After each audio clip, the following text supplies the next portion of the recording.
Welcome to the Culture of Things podcast with Brendan Rogers.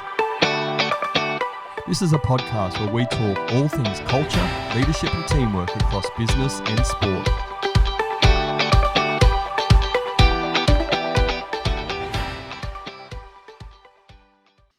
Hello everybody, I'm Brendan Rogers, the host of the Culture of Things podcast, and this is episode 19.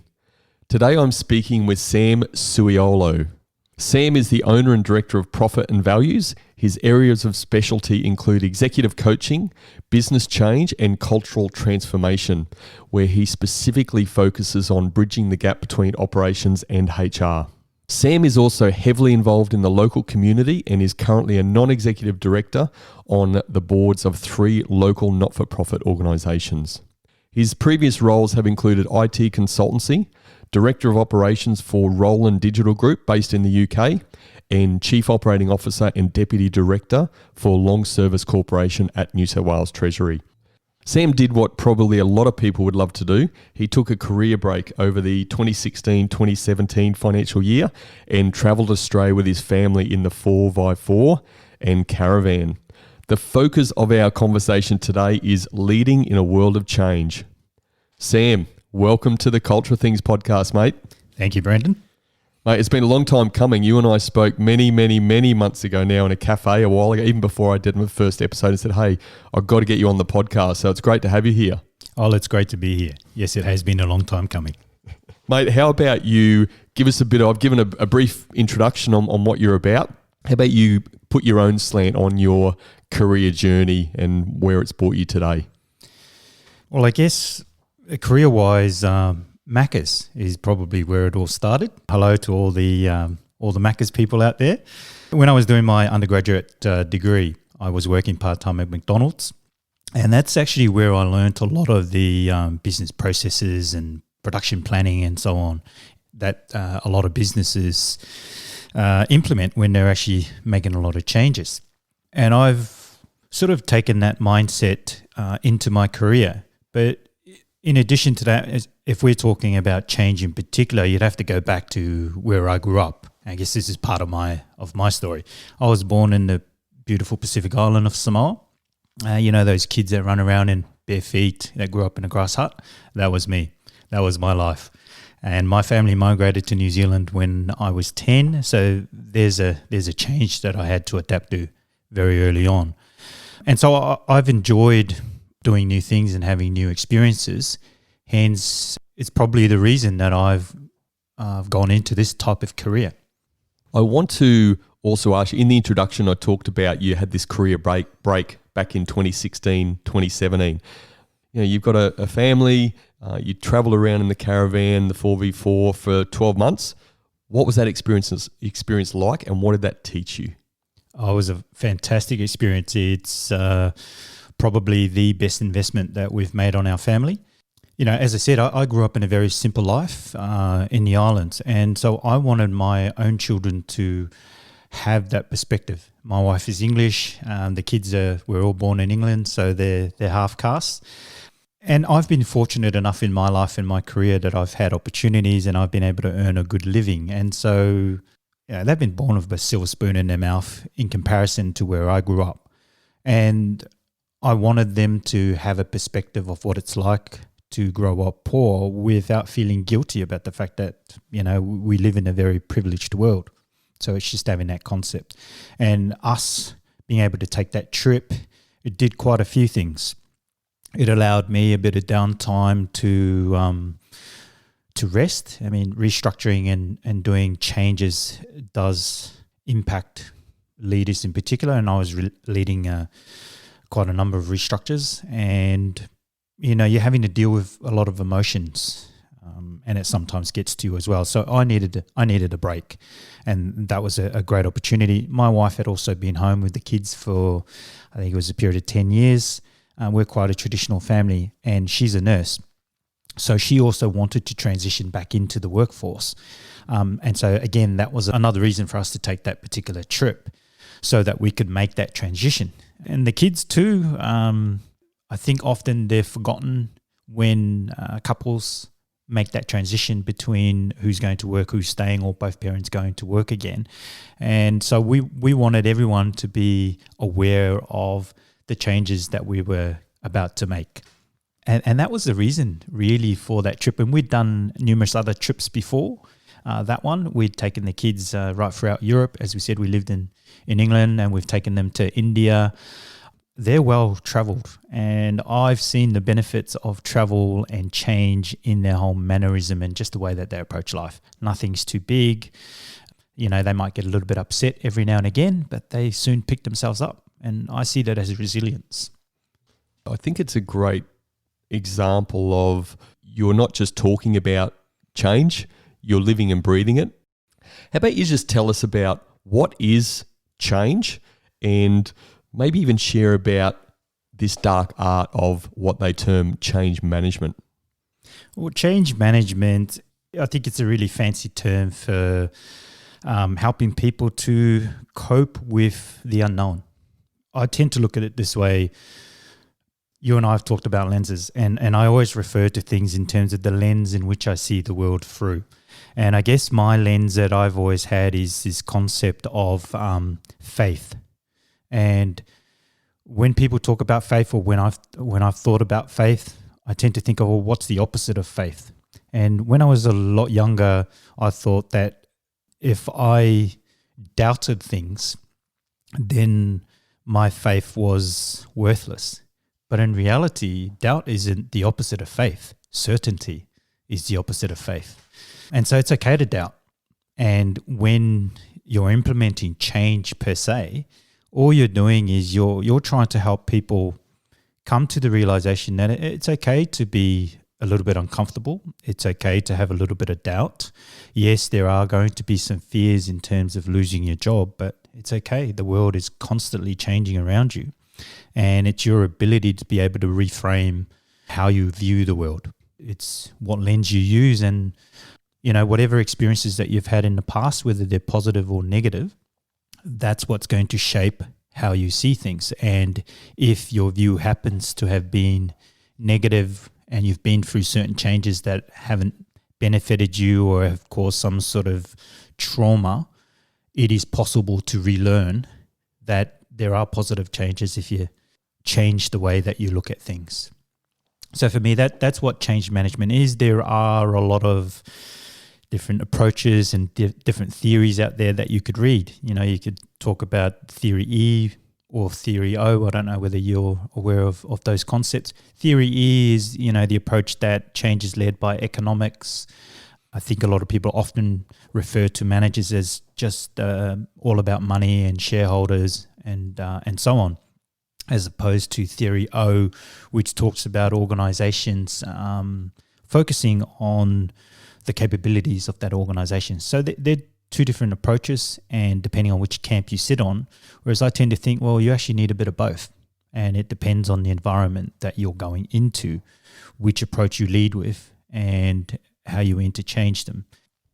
It's a very complex subject, but I think sometimes the business world, or maybe consultants, make it too complex. And it's like sport. I know that you like soccer, I like rugby, and they're very simple concepts, and sometimes we try and overcomplicate things. So I tend to look at change management as a leader per se, is for me to help whoever it is that's being impacted through that change to make the transition into the new world. You talked about theory E and theory O, and thanks for sharing that. I'd never heard of those terms before, and you also talked about the balance of that. Where does that balance sit? For me, it really depends on the environment that you find yourself in. If you're going into an environment, or you're in an environment where people are up for change, then the change is a lot easier, and the people who are actually being impacted by the change, they're not as fearful of the changes. So they see it as an opportunity, and that's a much easier environment to be in.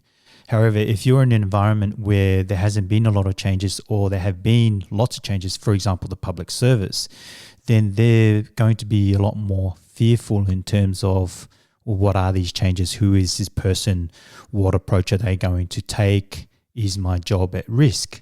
And so as a change manager, Those are the sorts of things that you have to consider, and then the approach that you take will be dependent on the environment that you do find yourself in. And sometimes the environment or the stakeholders dictate what they want. If you're in a private company, let's use an example of a small business, for example, that has 5 or 6 people in there. The environment is tough. The customer's expectation is increasing.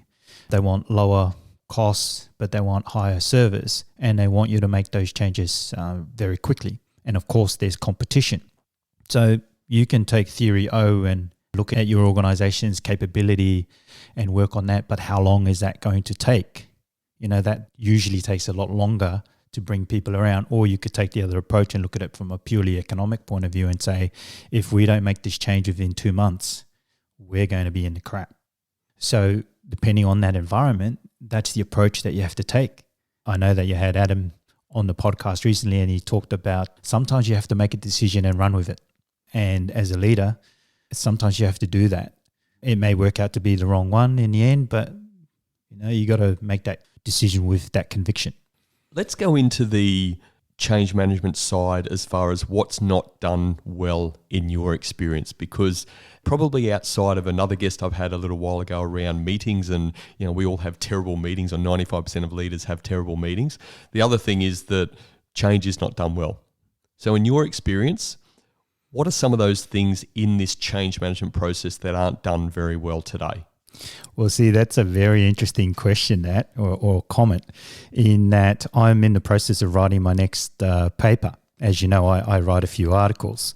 So I actually went and had a look at this, change often fails mentality, to see where it actually came from and whether it is actually a reality. And I've written it in my own blogs as well, and I've seen it whilst I'm doing my MBA. And what I actually discovered was that there's often this reference to that 70% of change initiatives always fail, right? And I found a reference by Bia and Noria in a Harvard Business Review. And the article was titled Cracking the Code of Change. Now, they talked about that, but they didn't actually provide any evidence to support the statistic. And now I've been through a few changes myself, and when I look back at some of those things from my perspective, commercially and economically, those changes have worked. So who's actually measuring that from the different perspective, and then where do we get this whole concept of that most changes fail? I think it's in the eye of the beholder, isn't it? And depending on who you talk to, they will tell you whether the changes worked or not. So I guess that's one perspective from my point of view, and perhaps you could call that my bias. So then I tend to look at it from a different frame. If you go in with the mindset, for example, that changes always fail, then you're starting on the back foot. Or if you listen to the rhetoric that you've been given before you go in, for example, walking into an environment that's gone through some changes before where they perceive it as not being successful, the approach that you might take might be, I'll go with the advice that I was given, that this is a negative organization, therefore I'm not going to listen to anyone, and I'm just going to drive regardless of what I'm told. Wisdom of experience tells you that perhaps you shouldn't take people's views of an environment on board too much, that perhaps you should get your own view of the world, of that environment, and then decide from there. Almost just to try and negate your own bias, or the bias that someone has given you of that environment, and then you start from there. I want to take you back to the different perspectives on change and what successful change is.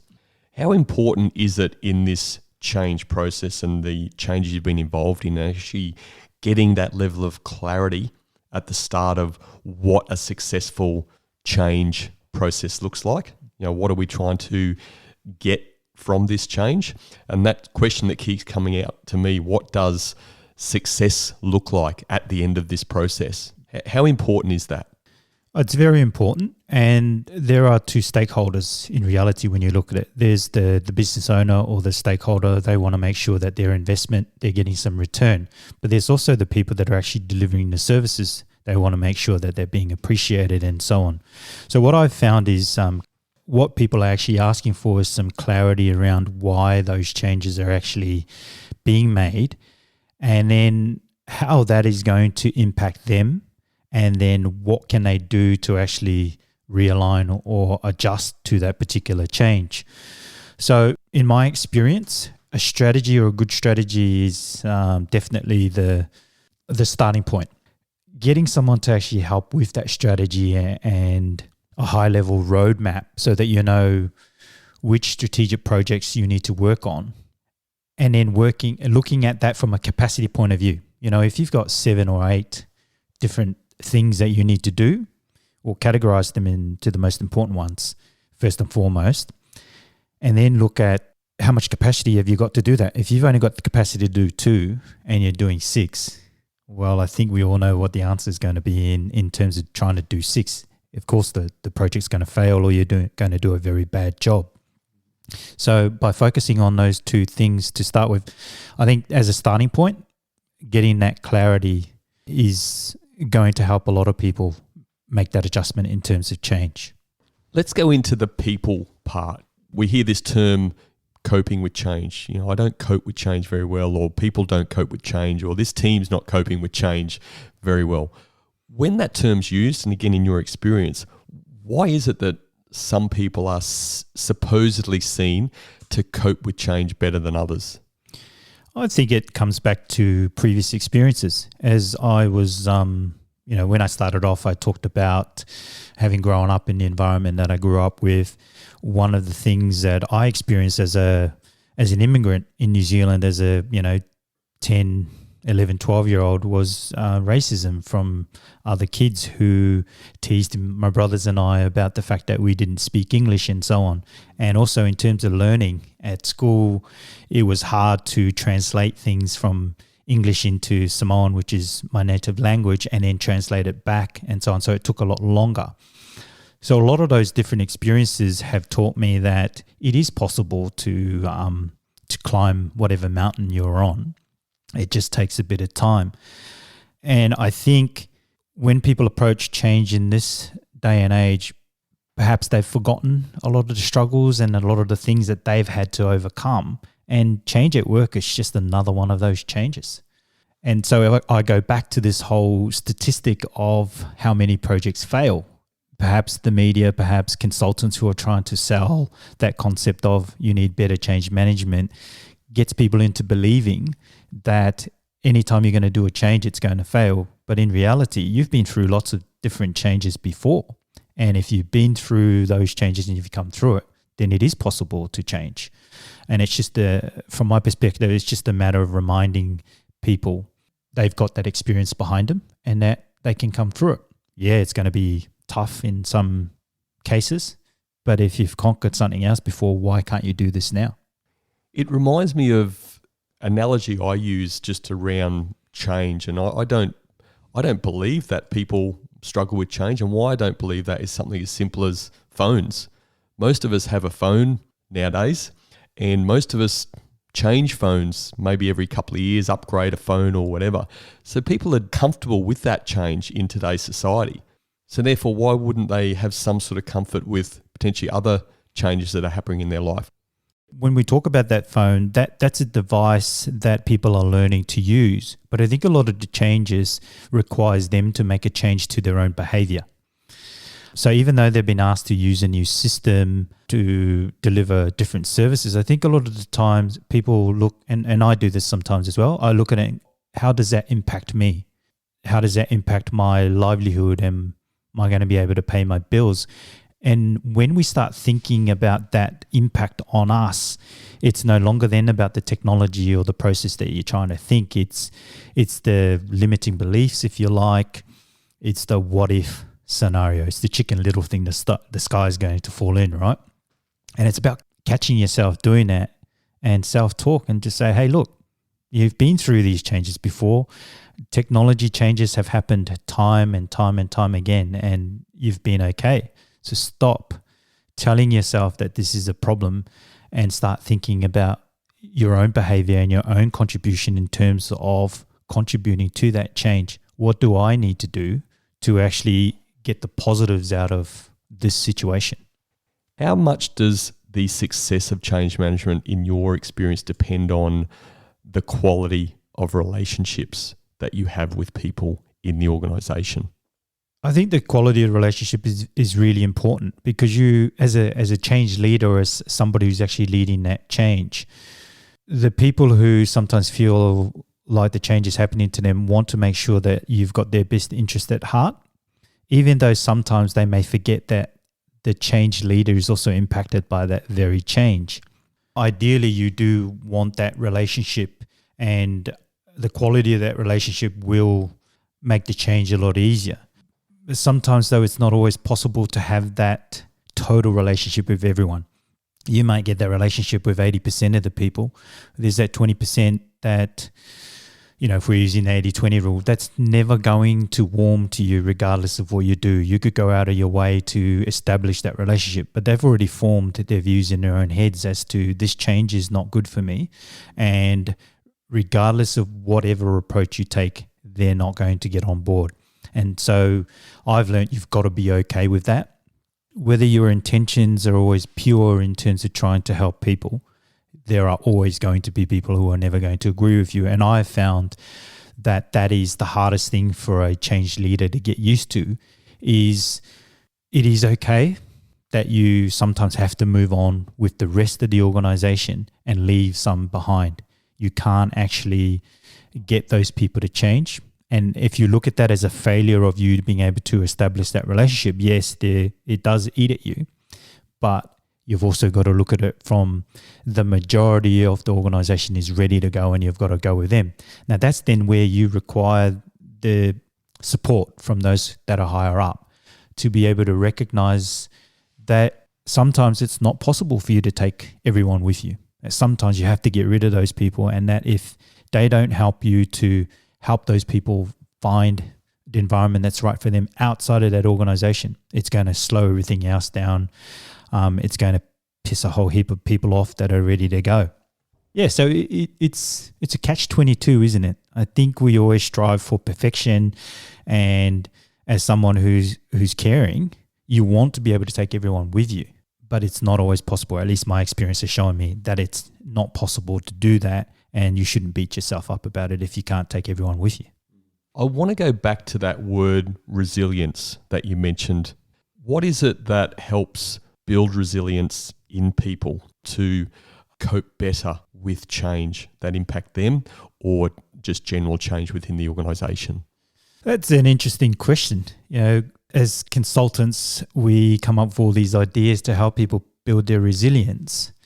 And yes, it could work, but I tend to take the approach that I'm just going to remind people of their own experiences, look at their own story and look at their own history of the changes that they've been through themselves, however insignificant they may think it is, to tell their own version of their own story. And they will find in there that they are resilient, and that perhaps along the line somewhere that they've started to believe somebody else's story of their resilience. And it's just about me reminding them of their own self-worth, of their own journey, and that they are very capable of it. And any trainings that you can add on top of that to help them gain some new skills, I think that's a bonus. But for me, it's really just reminding them about the fact that you have had experiences, whether you actively think about it or not. So look at those and start to believe in your own story. When's a time where you've seen yourself struggling with change, and why was that when you know so much about it? Even though I've been through a lot of changes and I've implemented a lot of changes, either as an implementer, in the IT consultancy game, or as the person leading the changes, I found it most difficult, and I talked about it before, in that I wanted to take 100% of the people along for the ride. And when there's so much resistance there from people who perhaps didn't agree with the approach, the way that things were being done, didn't agree with the drivers from either the market, higher up, or whatever, sometimes you let that feedback sort of get to you, and it challenges your own humanity, if you like, in terms of, well, If I only take 80% of the people with me, what's going to happen to the other 20%?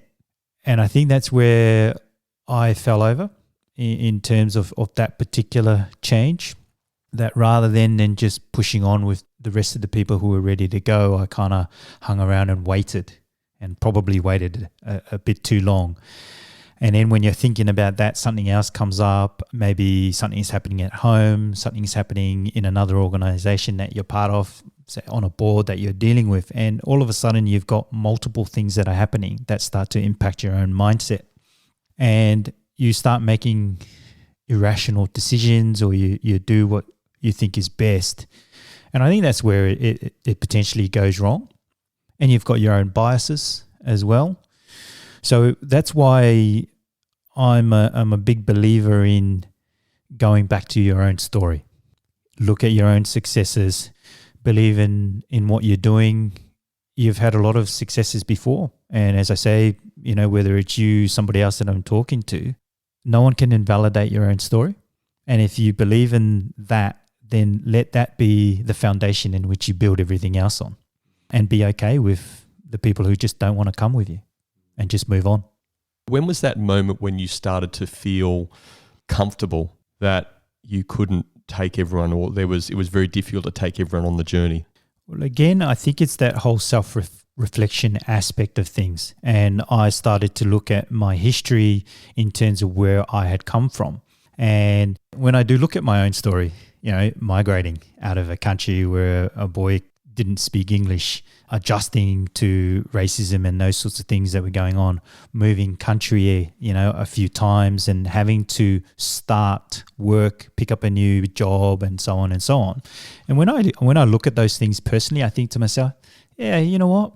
I've done pretty well, So what somebody's, said, oh, you're not doing this right, or, that's not the way I would have done it. It's very easy for people to tell you how you should do your job, isn't it? It's a bit like raising children. People who don't have children have the best intentions and the best advice. And it's only until they've had kids that they realize what it's like to raise kids. Well, that's like management. That's like leading change. And until you're sitting in that chair, you've got no idea. And so I look at that and I use that lens, and I look back at my life and the successes that I've had and say, you know what? Yeah, there's a little bit of a blip here, but I'll learn from this and I will move on and I will be successful. So that's my advice to anyone who's actually leading a change or in a management position is don't let anyone else tell you that, what you're doing is a failure. It could be that you need some adjustment to it, but just learn from it and move on. I want us to go into the impact of change, particularly on culture. You wrote an article a little while ago, again, I can't remember the exact title of the article, but it was linked to change and the impact on toxic culture. Tell us a bit about that, and again, through your lens, through your perspective, through your experience. Yeah, so the article was how does change impact culture?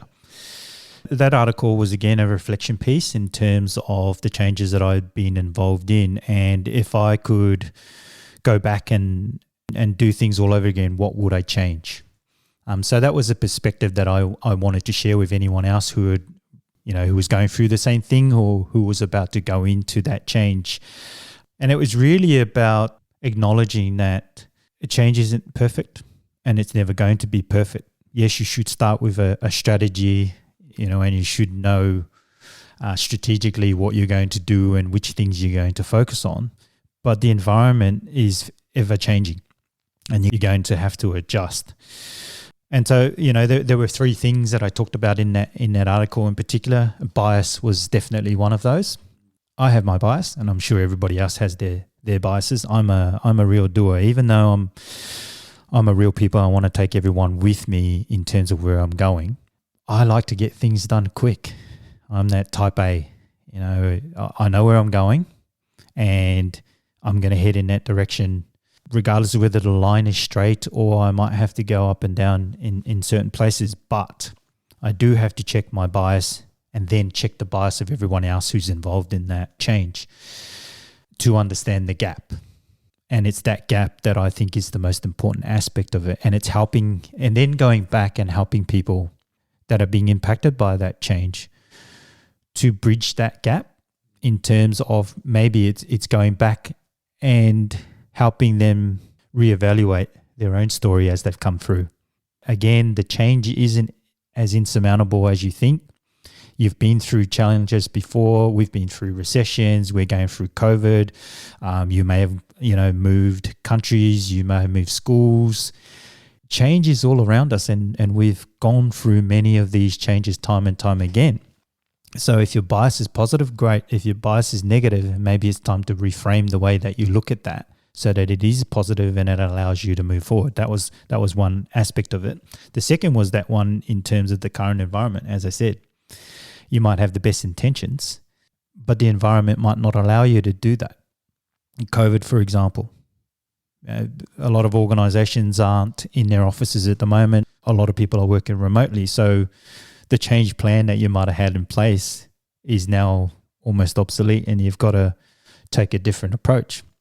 But you've got to be okay with the fact that you might try something and it doesn't work, or just try again. Just try and consult the people that are impacted and take on board some of the feedback that they've got. But again, you've got experience behind a lot of these things, and you might have the perspective that they don't have. So be reassured in your own skill set and keep heading in the direction that you wanted to go towards. And that brings me to the third point, which was that consult to understand rather than to argue. Yes, ask questions to understand why they might fear a certain change or why technology might be an issue for them and so on. And that then allows you to address the gap, not only between your own bias, but with theirs. And, I guess if you look at it, that comes back to that whole relationship aspect that you were asking about before. I think that's where you build that relationship. Is the commonality is, even though you might have had different experiences and different upbringings, talking about their experience as well as yours, you can find that commonality, even though they're different, completely different experiences. We talked earlier around poor change and where some experience has been quite challenging. Share an experience you've had where it's been a really positive change. You've felt good about the process. You've felt good around how that's been led, your involvement in how that's been led, and the engagement through the organisation. Yeah, well, Roland Digital Group in the UK was a very positive change experience for me. And the reason that was very positive was the CEO of that organisation. His name's Jerry Davis. Hey, Jerry, if you're listening to this, hello. He had a very profound impact on my mindset in terms of approaching things, approaching people, and business in general. So as I said, that was a positive experience for me because he recognized the challenges that you would have to take people through in order to make those changes. And he was very supportive, even though some of those decisions were very tough. For example, moving managers aside, reassigning them to different organizations, moving a whole division under a different line, or having them, report into my part of the organization. And the other aspect of the really positive side of that change, they were up for change, particularly the service side of the business that I was working with. Yes, there were one or two people who perhaps were unsure, weren't quite ready yet, but the majority of people within the organization saw the need for change. They understood why we needed to change it. And the environment at the time was, the world was going through a recession. And so they knew that they needed to change. So I think it's that urgency in terms of understanding why the change is actually required. And if they understand that concept, then perhaps they're more willing to go along with the change and not be so resistant. So I thoroughly enjoyed my time with Roland. The leadership was great. I had to make some tough decisions. But, from my perspective, I think it was great. You might get a different perspective if you were to ask somebody else from the organization. Financially, they did really well. In terms of the changes that we had made, the feedback that I received from the people within the organization was also very positive in terms of not only their own career development, but how they were seen within the overall organization. Engineers, I'm an old engineer myself, and generally they're often the workhorses that are forgotten. Generally, it's the salespeople who get a lot of the recognition, and they drive the BMWs and so on, and engineers they drive the little cars and so on. And those changes that you make in terms of highlighting the value that those particular individuals add to the organization really, really help them see that they were actually making a very worthwhile contribution to the organization also, and they bought into that. And as a result, in the end, they became a much bigger, more profitable part of the business, and the rest is history for them, and they're going very well. I'm pretty sure they're going through other challenges during the COVID period. It was a fantastic experience that I had there. And, in saying that, in the other organizations that I've worked with and in the public service, there were some great changes that were happening there. But I think overall, it does come down to your own mindset. I think it comes down to the change manager's mindset in terms of their approach and how they see the world, or the bias that they have, and their ability then to be able to instill that positive mindset that they come in with.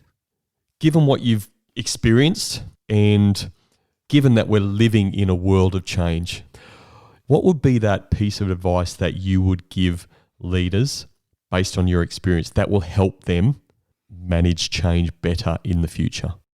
My first piece of advice for them is really about them first and foremost, in that the biggest wall that we often have to climb is the one that we build in our own heads. Again, if I go back to those experiences, it's a tough gig. It is a tough gig to lead a change, to lead a team and so on. And often it is a bit lonely, and you may not feel appreciated. And sometimes because you're in that position and you may be getting paid a little bit more than what the frontline staff are. So the expectation is that, you're bulletproof, you should be okay. And so self-care, if you like, in terms of that, change the lens in which you look at things. And it comes back to that saying of, don't build a wall in your head, regardless of what's being said about you and so on. Don't listen to the negativity. Listen to your own story. And if you keep that in mind, you will come out on the other side positively. That's my piece of advice. Mate, let's close this off. How can people get in touch with you if they just want to connect and learn a bit more about you? Yeah, well, they can connect with me on LinkedIn, search up my name, or they can email me, sam@profitandvalues.com.au. I've also got a business Facebook page and a website. So the website is profitandvalues.com.au. Excellent, mate. Thank you for sharing. I know it's taken me a number of months to get you on the show through my own recalcitrant behaviour more than anything, but I'm so glad we could do it today. I'm really glad that you could share your experiences around change and leading change in this crazy world of change. Thank you so much, mate. Appreciate your time on the Culture of Things podcast. And thank you.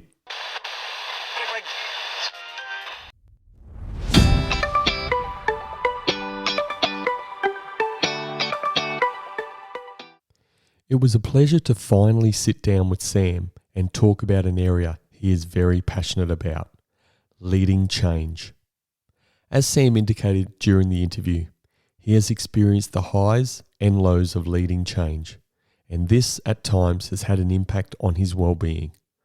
Leading change isn't for the faint-hearted, but the process of, as Sam calls it, helping people transition into the new world is a part of modern-day leadership that is not going away. Leaders, you must understand this, accept it, and ensure you start with a positive mindset to guide your team through it. These were my 3 key takeaways from my conversation with Sam. My first key takeaway: the quality of your relationships will impact the quality of the change experience. For me, this all comes back to trust.